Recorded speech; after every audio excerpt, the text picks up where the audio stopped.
Lecture 2, The Dawn of the 17th Century, Aristotelian Scholasticism.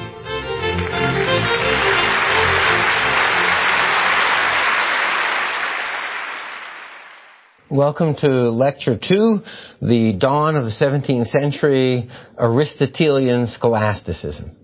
If we are to understand the nature of the intellectual revolution of the 17th century, we need to understand what the 17th century is revolting against, what its education was.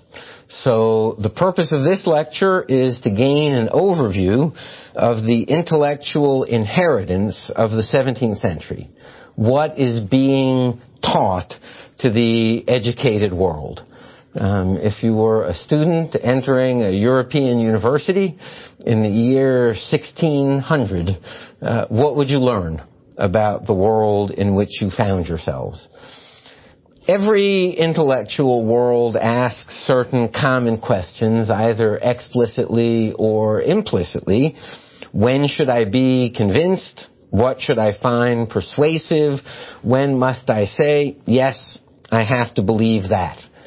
At the dawn of the 17th century, the answers were given by a system that dominated quite dramatically and formally the educated world, a system we call Aristotelian scholasticism. That is to say, the philosophy of Aristotle as interpreted and adopted by the Christian schools of Europe. So Aristotelian because the philosophy of Aristotle, and the fancy term scholasticism now demystified, it dominated the schools of Christian Europe. 17th century Aristotelians often wrote as if Aristotle always had been the central Greek philosopher of the Christian tradition. This was not the case. The process of the Aristotelianization of Christian thought is something that begins in the late 12th, intensifies throughout the 13th century, and comes to dominate the university world from the 14th century on, and then is established quite dramatically as authority throughout the 16th century. The handbooks given to most students entering European universities everywhere in Europe in the 17th century warned them to follow Aristotle and authors who agreed with him and not to depart from the thinking of the Aristotelians. But by the 17th century, the dominant Christian synthesis in theology was that of St. Thomas Aquinas and his disciples and his interpreters, who had utilized Aristotelian philosophical language and conceptualization to explain in natural terms the mysteries and truths of the Christian religion. And once that linkage is made, that the natural philosophy of Aristotle allows one to explain and understand the truths of the Christian faith, the association between Aristotle and Christianity becomes quite profound, and there are a significant number of Aristotelians in the 17th century who argue explicitly that God had sent Aristotle into the world to prepare the human mind for the receipt of the Christian revelation, to give it a philosophical language in which to understand the Christian faith. We can begin to understand the educated Aristotelian scholastic world of the early 17th century by knowing what it thought persuasive and how minds within it won or lost honest arguments. examinations and the exposition of arguments occurred in a format that was called the disputatio, the disputation. It is a form of argument, a presentation of conviction in both sentences, what you believe and what you are going to persuade someone of, and it is at the core of Aristotelian scholastic ways of thinking. The disputatio emphasized three factors that compelled belief. And starting with the most important, these were authority, reason, and experience. First, of course, there is supernatural authority. If something is given to you by God, it comes from an indubitable source. And the main supernatural authority, of course, is Scripture, but Scripture as correctly understood by appropriate authorities. Then there are natural authorities, and these dominate the education of European minds. And to understand the 17th century's sense of natural intellectual, philosophical authority, one must understand their sense of the presumptive authority of the past. It is of the essence of a traditional society to believe that it possesses things that have stood the test of time. This is how you raise children. This is how you grow crops if you don't want people to starve. This is how you defend a town. This is how you think about the world. These have stood the test of time. They've been examined for centuries or millennia. If there were errors in these authorities, those errors would have been discovered early on or at some point before the present. Now, this is not a wholly foreign way of thinking even today. If you found yourself in an introduction to geometry class and the teacher said, let's look at Euclid's axioms, and the person seated next to you raised a hand and said, you know, people give so much presumptive authority to Euclid. Most of you would go, oh no, are we going to have to put up with this all semester? Right? For thousands of years, people have looked at Euclid's geometry, and this freshman next to me has seen the flaws. We have our own sense of authorities that have stood the test of time, and not merely in mathematics.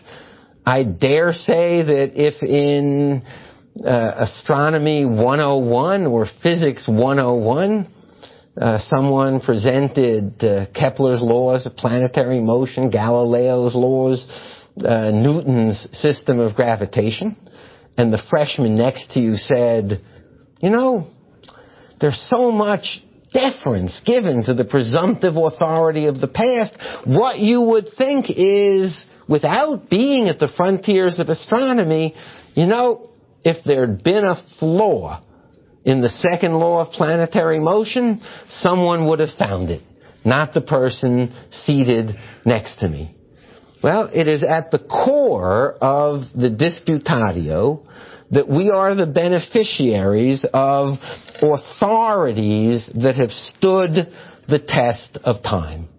And these are, above all else, the Greeks and their interpreters. And there is a special added authority to all ancient authors and texts integrated into Christian theology and intellectual life. Thus, for example, the astronomy of Ptolemy is seen to coincide so well with the Christian faith that it adds to its authority. The second aspect of the Disputatio is reason. From the Greeks on, there is a certain Western compact with reason. We are rational beings. If someone says to you, 2 times 6 gives you 12, and you say, yes, I know that, and a bit later someone says 2 times 6 gives you 14, something in you says, because you are heirs of that rational tradition, you can't contradict yourself. Something can't be both A and not A. If I show that thought leads to a logical contradiction, I have invalidated it. The West has simply believed we are not wild beasts when it comes to the mind. We are disciplined.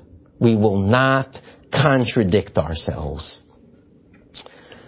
But there are 2 primary modes of reason as the West thinks about it. One is induction. Induction is drawing general truths from a large set of particulars, from a large number of particular pieces of data. One infers, one induces a general theory, a generalization that is true of all that data. The second is deduction. Deductive logic is one begins with something known to be true, and one logically deduces from it other truths that follow. Just think back to the way you had to prove things in geometry, and you have a perfect case of deductive logic. What follows from certain axioms and premises being true. Well, if we can begin all of our reasoning from received authorities who give us principles known to be true, then the appropriate model to the practice in the early 17th century and the reason that is there in the Disputatio is deductive reason, deriving what follows logically from things that are known by authority. The third and least important part of the Disputatio is experience, which is not an inductive logic, a learning from the particulars of nature what is true in general, nor a systematic means of inquiry, but above all an illustration of things known by authority and logical deduction. Once you know something to be true from a deduction by Euclid, you can give an example of it in the world, an illustration. And indeed, many professors in the sciences today at our universities, rather than leading students through the inductive experiments that led to something being deemed true in chemistry or astronomy, will merely illustrate what they already know to be true. And the function of experience in the Disputatio is to illustrate things known to be true by authority and logical deduction from authority. And there is the added burden that one should be able to account for the phenomena. That what one has shown to be true should account for the world as we observe it. And indeed, it will be the difficulty of the received astronomy to account for the phenomena known increasingly to the 17th century that will open one of the major avenues of criticism of the received system of knowledge. The Aristotelian accomplishment is quite extraordinary. In the minds of Europe, Aristotle had taken a world that seemed to us kaleidoscopic, without order, random, without interrelationship, and reduced it to coherence, found system, made sense of it, found order in it. And central to that was the Aristotelian system of causality that gave to Europeans an understanding of how and why what things happen and what those things are. There are 4 components to the Aristotelian system of causality. Let me list them and we'll go through them. Material cause, formal cause, efficient cause, and final cause. Aristotle asks, in effect, what has to be in order for the world to be as we observe it? And one obvious answer is there must be something from which the particular things of the world are made. If we want to give an explanation of a marble statue of Alexander the Great, there must be marble. If there were not marble, if there were nothing that could hold a shape, if there were only liquids or gases, there couldn't be statues. The material cause tells you what is the stuff of which something is made. In the case of our marble statue of Alexander the Great, the material cause is the marble of the statue. And now note, that marble is a set of potentials, a set of possibilities, a set of powers to be, potentials. But, though that block of marble could have been made into thousands and thousands of things, it was made into something very special, a statue. So there must be, in addition to the stuff of which something is made, a form that stuff takes. A form that is actualized, realized out of the set of possibilities of that block of marble. And the particular form, the statue of Alexander the Great, is the being actualized from the stuff of the material cause, the marble. We can talk about human souls this way as well.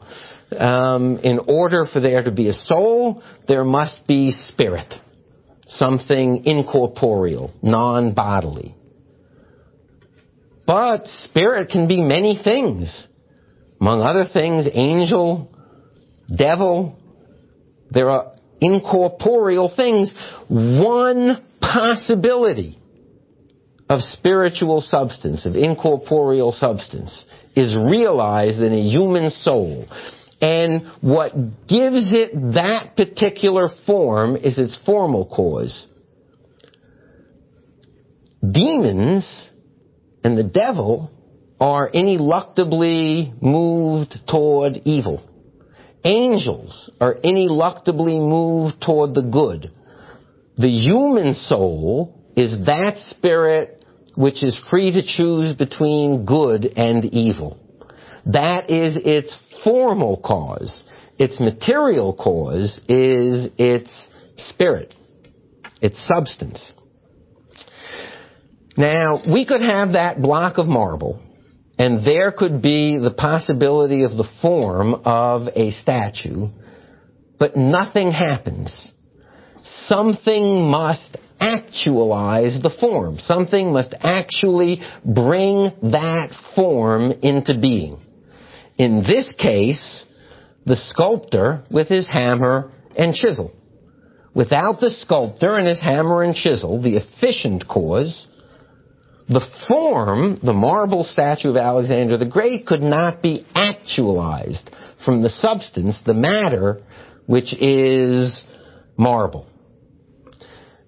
Now, to understand the wonderful fit of an Aristotelian worldview in which nature is seen as purposeful, and a Christian worldview in which God does everything with a reason, we need to understand final cause, the reason or purpose of the action. The sculptor, the hammer and chisel, the marble, and the possibility of the form of the statue of Alexander the Great, all of those are there if the sculptor does not have a reason to act, an end in mind. That's why final cause, an end in mind, a purpose, a goal. The marble statue of Alexander the Great never is brought into being, never is actualized from those potentials of marble. And given that we are talking about, for Christian Europe, a universe created by an infinitely powerful supreme being, the study of final causes, the name of which is the science of teleology, from telos, purpose, end. The science of teleology asks, what is the end served, the purpose of something being brought into being under the plan of God? So, Aristotelian scholastic understanding wishes to know the stuff from which something is made. That's important. Something bodily or spiritual. That tells you a lot about its value, its nature. What form? Think of the difference between having gold and choosing to make an assassin's dagger or a cross, right? Form matters. Spirit is an extraordinary substance. But what a difference between saint and sinner. Form matters. Efficient cause was something made by a human being or by God. What a striking difference we have in our knowledge, and what is the purpose, the end served? What does teleology teach us? In distinguishing among material causes and formal causes, there are operating principles in Aristotelian scholasticism that allows us to distinguish among the essences brought into beings in the form, because we have a scale of perfection. We know what is perfect. God is perfect. And those qualities shared with God, love, spirit, not body, wisdom, those things shared with God are more valuable.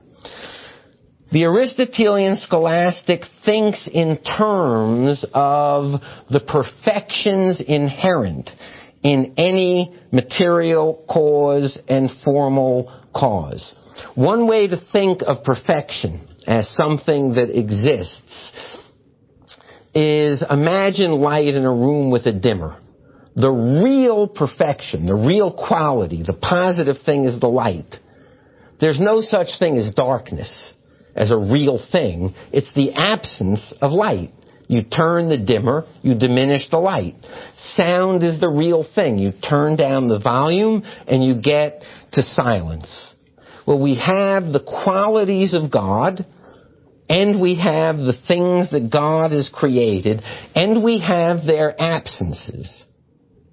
And that gives us a scale of being, on which we may place everything in the world by how close it is to the qualities of God, and whether it has more or less of positive things. So, for example, God is immutable, unchangeable. The immutable is higher and more important than the mutable. We know that. So the Aristotelian scholastic looks out at the heavens, they're unchanging. Looks out on earth, and everything changes. And it tells you a truly great mind should think about immutable things, God. Or at least the heavens, astronomy. But what kind of person would think about crops or rocks? You have a goal of contemplative understanding and appreciation of the perfections and purposes of things. From teleology, we know that under God's design, all things strive for God's order, for the fulfillment of His purposes. The world is a great chain of being, a hierarchy of perfections. Given the mutable things of the earth and the immutable things of the heavens, there is a fundamental divide between the sublunar world beneath the moon and celestial beings and phenomena. And there is an essential hierarchy of souls that govern things. God is all perfection actualized. Angels less so, pure intellect, incorporeal, but imperfect. Hence the phrase, man is but little lower than the angels. Now you understand where that comes from. We have a reasoning soul but a corporeal body. We have free will to choose between good and evil. Beneath us, the animals.